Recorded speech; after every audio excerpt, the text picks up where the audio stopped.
Hello friends, आज मी तुम्हाला dental implant versus bridge याबद्दल सांगणार आहे की कसं चूज करायचं।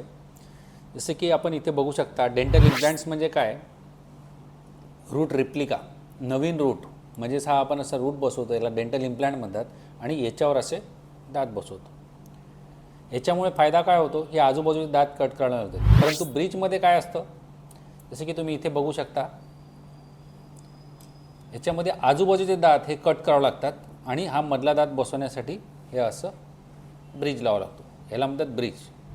आता जर ॲडव्हान्टेज म्हटलं इम्प्लांटमध्ये, तर हे बाजूबाजूच्या दातला काहीच टच करायची गरज नाही, एक रूट आणि एक दात असं तुम्ही लावू शकता। परंतु जर ब्रिजमध्ये म्हटलं तर आजूबाजूचे दात कट करावे लागतात। दुसरा ॲडव्हान्टेज म्हणजे ब्रिजमध्ये हा लवकर इलाज होतो, हा थोडासा उशीर वेळ लागतो, कारण बोननी हा फॉर्म केला पाहिजे आपला इम्प्लांट, त्यानंतर हा फॉर्म होतो।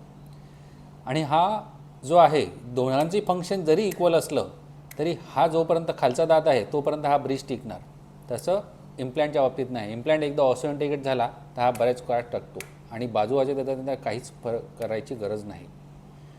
इकॉनॉमिकली जर बघितलं तर मोर ऑर लेस तुमची कॉस्टिंग जवळपास थोडीशी डिफरन्सनी हा थोडासा कॉस्टली राहतो, हा थोडा कमी राहतो, एवढा डिफरन्स पडणार नाही तुम्हाला। धन्यवाद।